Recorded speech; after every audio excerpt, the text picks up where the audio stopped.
talking about Afghan refugees coming to Pakistan and how it's going to impact the peace deal in Afghanistan is going to impact regionally and globally. Now we're going to come back with the headlines and for this bulletin. Stay tuned for updates.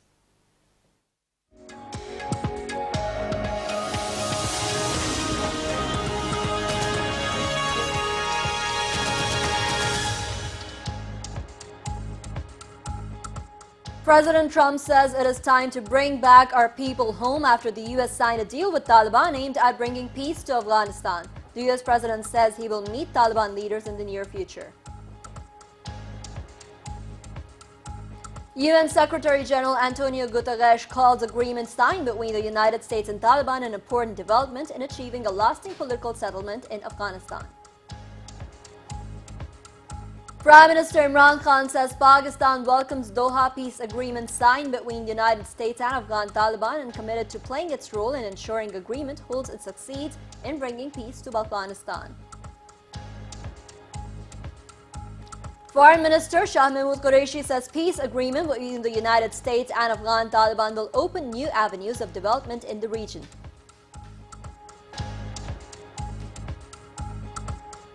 Security further tightened in the Indian capital Delhi following days of bloody clashes and fresh call of protest march against Modi government's controversial citizenship law.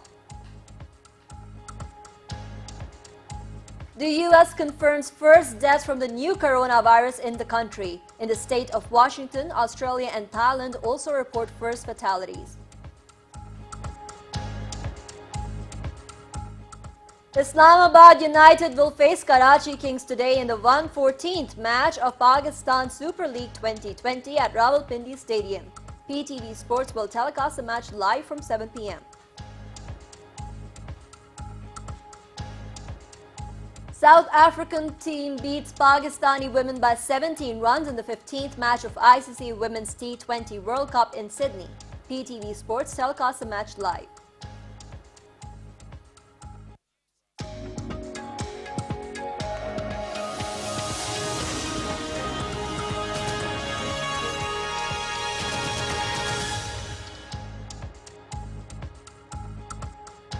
Welcome back to the 1 p.m. Bulletin, and now the news in detail. President Donald Trump says it is time to bring our people back home after the U.S. signed a deal with the Taliban aimed at bringing peace to Afghanistan.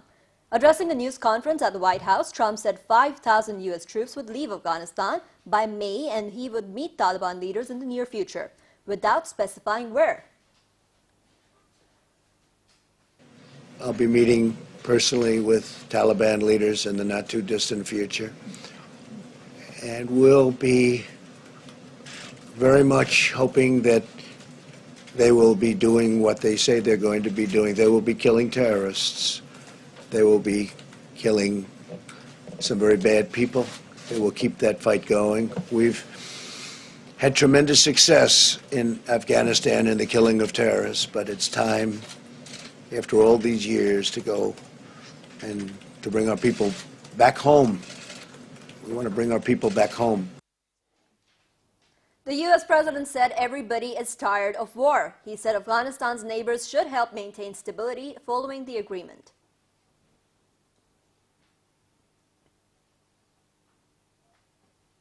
Meanwhile, the Afghan President Ashraf Ghani says the government of Afghanistan has made no commitment to free 5,000 Taliban prisoners as stated in a pact between the United States and Taliban in Doha yesterday. Addressing a news conference in Kabul today, Ghani said the Taliban demand for the release of its prisoners from Afghan jails cannot be a precondition to direct talks with the group.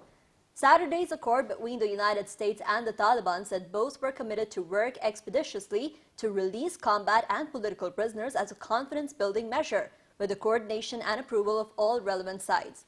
The pact said up to 5,000 jailed Taliban will be released in exchange for up to 1,000 Afghan government captives by March the 10th. Ghani, however, said today there is no commitment to releasing 5,000 prisoners. He said this is the right and the self-will of the people of Afghanistan. It could be included in the agenda of the intra-Afghan talks, but cannot be a prerequisite for talks. He added that any prisoner release was not in the authority of the U.S., it is in the authority of the Afghan government.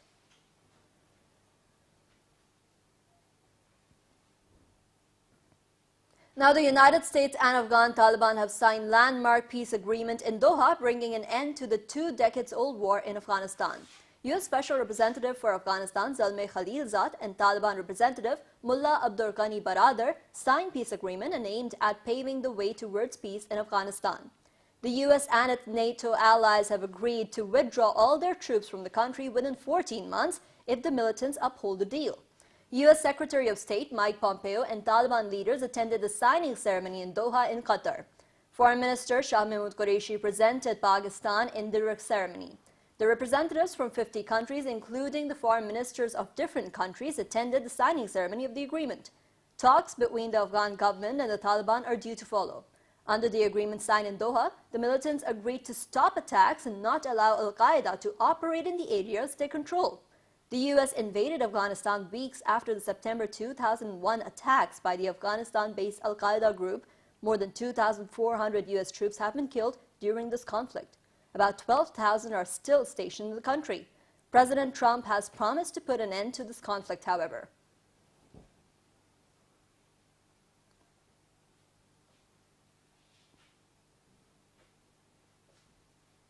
Now, the U.S. Foreign Secretary Mike Pompeo has said the United States would calibrate the withdrawal to their actions. Addressing the signing agreement of Afghan peace deal in Doha, Mike Pompeo said the Taliban have to cut off links with foreign terrorist networks and al-Qaeda. He said they are aware of Afghan people's suffering as the U.S. and Taliban have endured decades of hostility. He said Afghanistan in 2020 is not Afghanistan of 2001, speaking on the occasion. Taliban's representative Mullah Abdul Ghani Baradar said they want peaceful relations with all. Afghan nation will embark on a new prosperous life. Mullah Abdul Ghani Baradar thanked Pakistan for its sincere efforts. He said the peace in Afghanistan is good for international community.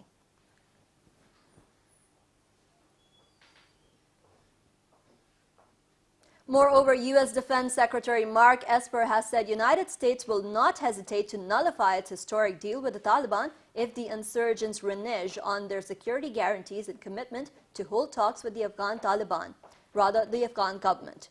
His comments come as the U.S. signed an accord with the Taliban in Doha, laying out a timetable for a full troop withdrawal from Afghanistan within 14 months as it seeks an exit from its longest ever war.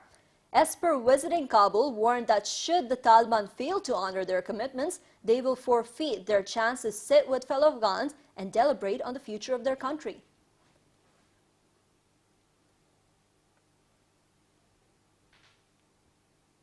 The UN Secretary-General Antonio Guterres said and has called Saturday's agreement signed between the United States and Taliban an important development in achieving a lasting political settlement in Afghanistan. In a statement, his spokesperson Stefan Dujarric said the Secretary-General welcomes efforts to achieve a lasting political settlement in Afghanistan. The Secretary-General stressed the importance of sustaining the nationwide reduction in violence for the benefit of all Afghans. He encouraged continued efforts of all parties to create an enabling environment for the intra-Afghan negotiations and a comprehensive peace process. The Secretary-General reiterates the commitment of the United Nations to support the people and government of Afghanistan.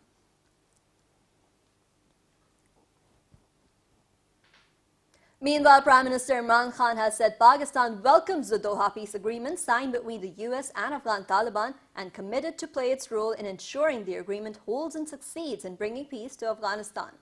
In a tweet, he said this is the start of a peace and reconciliation process to end decades of war and suffering of the Afghan people.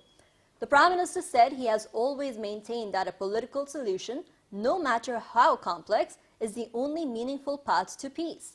He said now all stakeholders have to ensure that spoilers are kept at bay. He said that his prayers for peace for the Afghan people who have suffered 4 decades of bloodshed.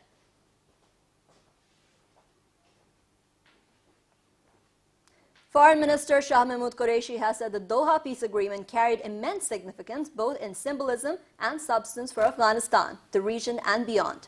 Talking to media persons after the signing ceremony in Doha, he said the signing ceremony has once again vindicated Pakistan's long-held stance that there is no military solution of the Afghan conflict. He reiterated that Pakistan will continue its policy of supporting the Afghan people in their efforts to achieve lasting peace, stability, and development in Afghanistan. He also appreciated personal contribution of Amir of Qatar to this process. The foreign minister said that intra-Afghan negotiations would be the next logical step after today's event. Redrawing the international community's attention to Afghan refugees in Pakistan, the foreign minister underscored the need to assist the Afghan government in creating an enabling environment for the return of the refugees to their homeland with dignity and honor.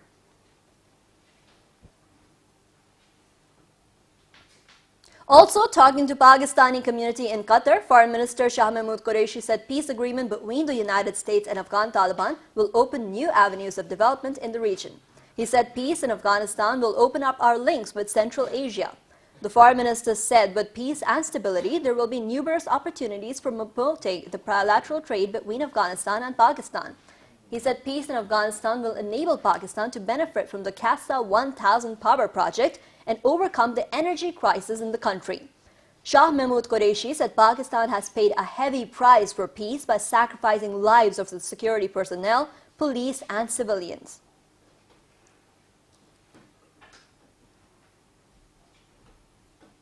Talking to his Turkish counterpart Mevlut Cavusoglu in Doha, Foreign Minister Shah Mahmood Qureshi said peace agreement between the United States and Afghan Taliban will help bring peace and stability to the region. He also extended condolences over the deaths of Turkish soldiers in Syria. The foreign minister also expressed gratitude for continued and unflinching Turkish support to Pakistan on the Kashmir issue. He said Turkish President Recep Tayyip Erdogan fully supported Pakistan's stance on Kashmir issue during his address to joint session of the parliament in Islamabad.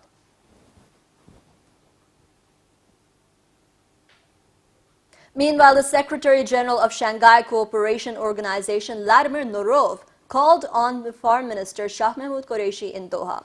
Talking on this occasion, the Foreign Minister said Pakistan will continue to play a positive role for promoting peace and stability in the region.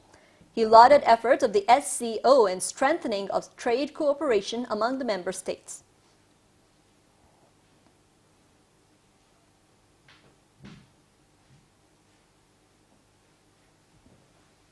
Now, in other news, Prime Minister Imran Khan will give away need-based SAS undergraduate scholarships to the first batch of deserving and deserving bright students on Monday. 24 billion rupees will be spent on this 4-year program to support 200,000 students, half of them girls, from low-income backgrounds. As part of the SAS scholarship policy, 2% scholarships will be exclusively awarded to students with the special needs. Overall, 50,000 scholarships will be given every year to enhance financial access to higher education for the deserving students.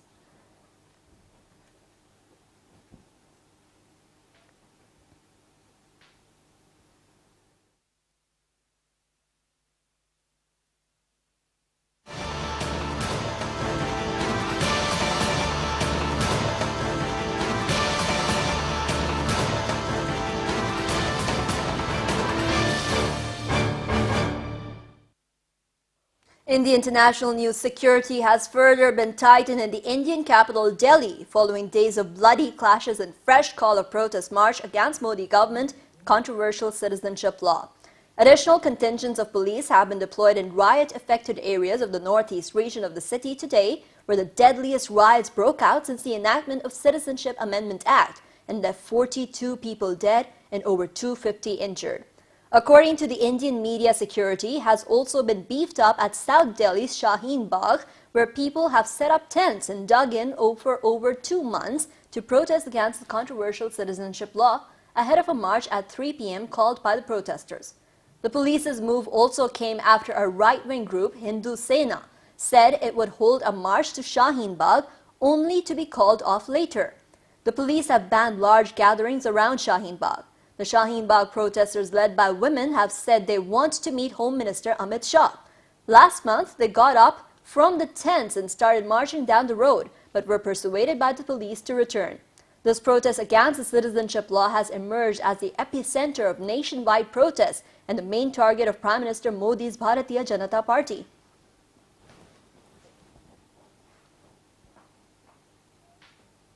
In the other sad news, the U.S. has reported the first death from the new coronavirus in the country, in the state of Washington.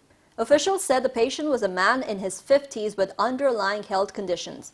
President Donald Trump said more cases were likely, but added that the country was prepared for any circumstances.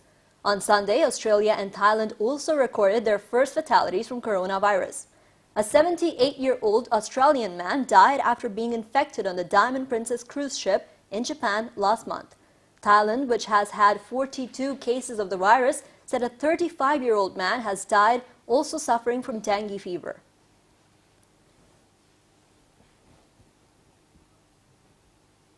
Now, China has reported 35 more deaths from the new coronavirus, taking the toll in the country to 2,870. The number is lower than the 47 fatalities reported by Chinese authorities on Saturday. The National Health Commission also reported 573 new infections, bringing the total number of cases in mainland China to 79,824. While still in the hundreds, the figure for the new infections is far lower than the huge daily increase in cases China was recording in January and February. All but one of the 35 deaths were in the Hubei province, whose capital Wuhan is the epicenter of the outbreak. The new coronavirus, which has killed nearly 3,000 people and infected more than 86,000 in dozens of countries, is believed to have first emerged late last year in a Wuhan market that sold wild animals.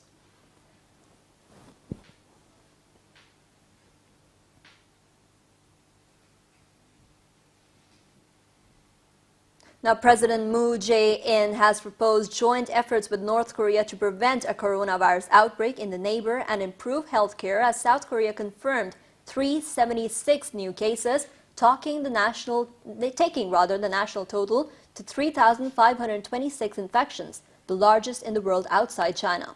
Moon said the lives of the Korean people will be safer when the two Koreas can respond together when infectious diseases spread among humans and animals, and can jointly cope with disasters and catastrophes in border areas and climate change on the Korean peninsula. North Korea has not confirmed any cases but imposed a month-long quarantine for those with symptoms.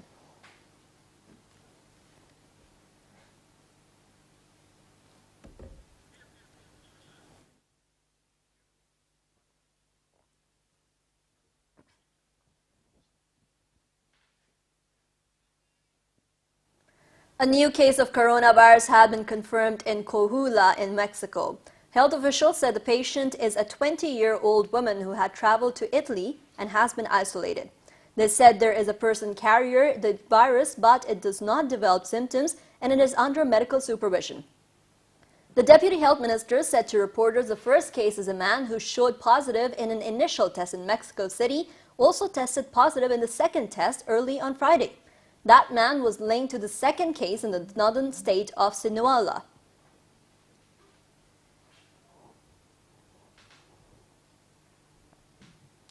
Meanwhile, Ecuador has also confirmed the first case of the fast-spreading new coronavirus in the Andean country. Health Minister said the patient is an elderly female Ecuadorian residing in Spain, Catalina Andramuno. The patient arriving in Ecuador on February the 14th on a direct flight from Madrid without showing any symptoms, but soon fell ill and went to the hospital where she was diagnosed with the coronavirus. Brazil earlier this week confirmed the first case of the new coronavirus in Latin America. The virus has infected more than 82,000 people and killed about 2,800, mostly in China.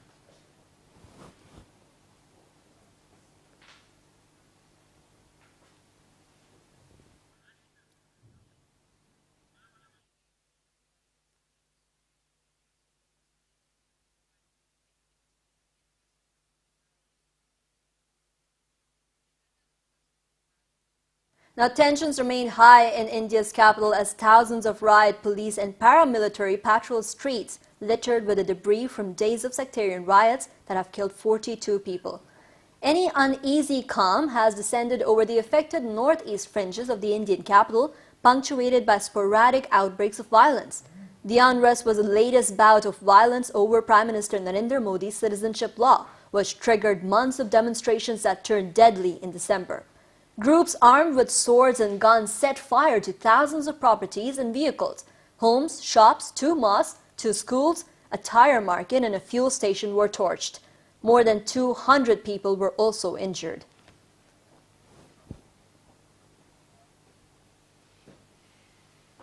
Now, Turkish drone strikes killed 26 Syrian soldiers after Ankara warned Damascus that it would pay a price for killing dozens of Turkish troops on its soil.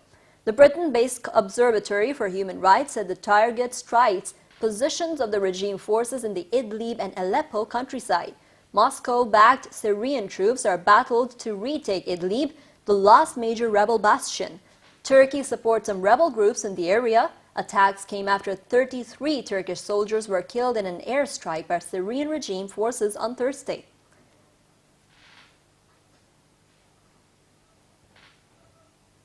The Turkish President Recep Tayyip Erdogan says 18,000 migrants have crossed Turkish borders into Europe after the country opened its doors for them to travel. He said Turkey could no longer deal with the amount of people fleeing Syria's civil war.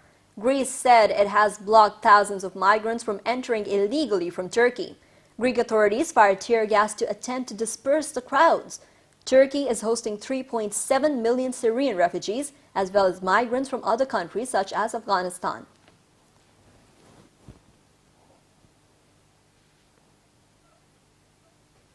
The former U.S. Vice President Joe Biden appears to have been handed a major boost in the Democratic race to take on Donald Trump in November's election. According to U.S. media, Biden is projected to win South Carolina's primary. Voters there have been picking who they want to be the Democratic nominee for the White House. Left-winger Bernie Sanders is likely to remain in the lead overall. Another 14 states vote on Super Tuesday this week. By the end of Super Tuesday, it could become much clearer who the nominee will be. South Carolina is only the fourth state to have voted so far in the months-long primary season.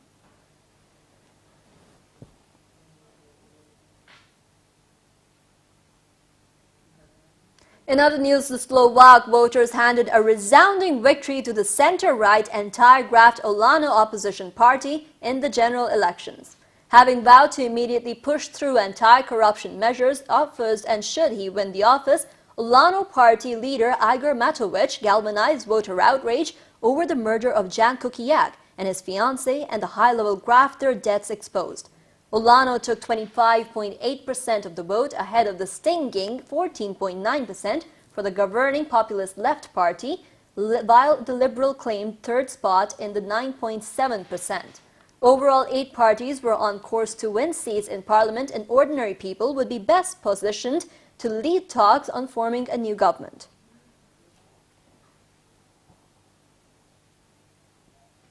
The U.S. authorities said they closed the busy Ciudad Juarez-El Paso border bridge after more than 100 mostly Cuban migrants tried to cross in response to a court ruling suspending an asylum policy. Earlier, an appeals court ruled to block one of President Donald Trump's signature immigration policies the administration says has helped to curb migration on the southern border and forced tens of thousands of wait in Mexico.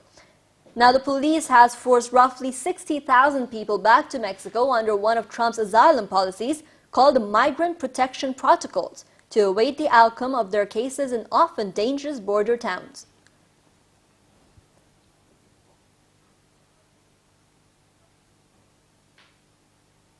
Onto the European weather, the Colshire Strand was covered in sea foam as Storm George hit the west coast of Ireland. The National Meteorological Services for the UK has issued warnings for heavy rain, strong winds of up to 70 miles per hour and snow to parts of the Britain. The George, named by Spanish Meteorological Service, is expected to bring strong winds and rain to northwest of Spain over the weekend as well.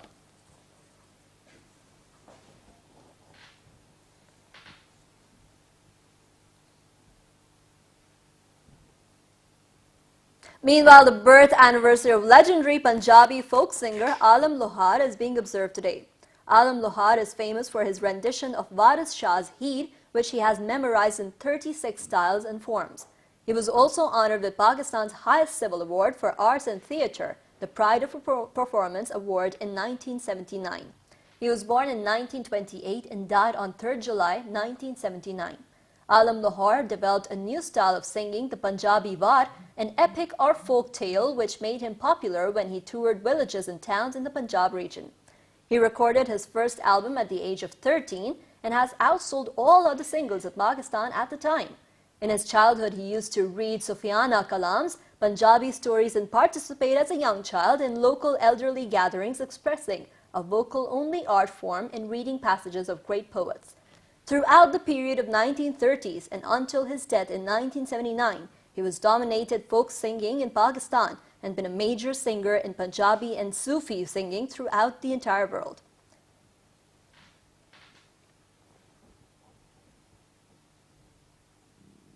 People in Belarus celebrated Maslenitsa, welcoming the imminent end of winter and the beginning of Orthodox Lent. Crowds gathered the Belarusian State Museum of Folk Architecture and Rural Lifestyle in a Minsk region's Ozertso village to take part in the festivities, which included singing, dancing, and traditional games. Maslenitsa week began as a pagan ritual and has been absorbed into Orthodox Christian tradition as a holiday marking the last day before Lent, according to the Eastern Orthodox calendar.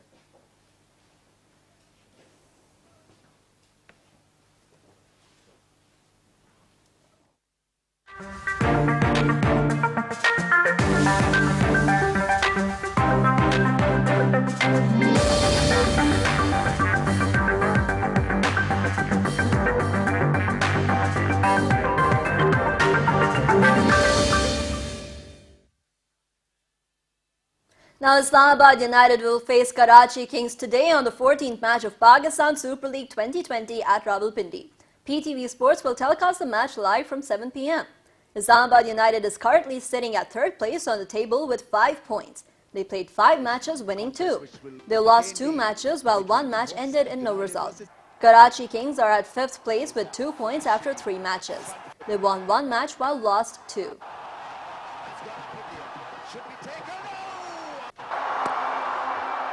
Oh, that's gone fine. Oh. Riley Russell hit fastest ever century of Pakistan Super League as Multan Sultans beat Quetta Gladiators by 30 runs in the 12th match at Multan Stadium. PTV Sports telecasts the match live. Batting first, Multan Sultans made 199 runs for the loss of 5 wickets and allotted 20 overs. Openers Zishan Ashraf and James Wins provide 23 run stand for the first wicket. Zishan made 8 before Naseem Shah caught his wicket. James Wins made 29 runs with the help of 6 boundaries before Mohammad Nawaz caught him. After losing 3 wickets on 48, Riley Russell and skipper Shan Masood added 139 run stand for the 4th wicket. Russell completed the fastest century of PSL history off 43 balls. He remained top scorer with unbeaten 100 off 44, smashing 6 sixes and 10 fours. Shan Masood made 46 runs, hitting 6 boundaries. For Quetta Gladiators, Naseem Shah, Nawaz, Sohail Khan, Mohammad Hasnain and Bin Cutting took 1 wicket each. In reply, chasing a huge target, Quetta Gladiators managed to score 169 runs for the loss of 7 wickets in 20 overs.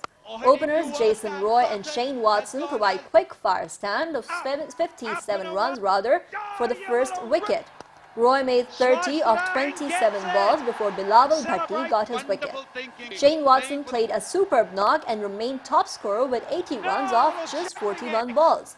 He smashed 7 sixes and 7 fours in his quick-fire knock. For Multan Sultans, Bilawal Bhatti bagged 3 while Imran Tahir took 2 wickets.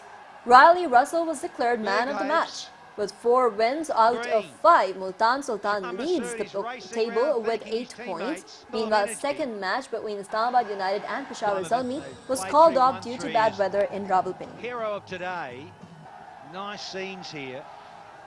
A big wave.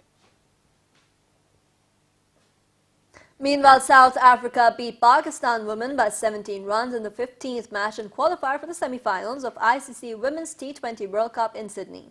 PTV Sports telecasts the match live. Earlier, batting first, South Africa women scored 136 runs for the loss of 6 wickets in 20 overs. Laura remained top scorer with unbeaten 53 runs. She hit 8 boundaries in her 36-ball knock. Marzanne Kapp made 31 with the help of 2 fours and 1 six. Manon Dupreez and Sui Lu scored 17 and 12 runs respectively. For Pakistan, Diana Baig bagged 2 while Anam Amin, Ayman Anwar, Sayyada Aroop Shah and Nida Dar took 1 wicket each. In reply, chasing 137, Pakistani women managed to score 119 runs for the loss of 5 wickets in 20 overs. Alia Riaz remained the top scorer with unbeaten 39 off 32 balls. She hit 3 boundaries and 1 six. Skipper Javeria Khan made 31 with the help of 4 boundaries. Idham Javed hit 17, not out, while Muniba Ali scored 12 runs. For South Africa women, Malaba, Shabnam Ismail and Van Niekerk took 1 wicket each. Laura was declared the player of the match.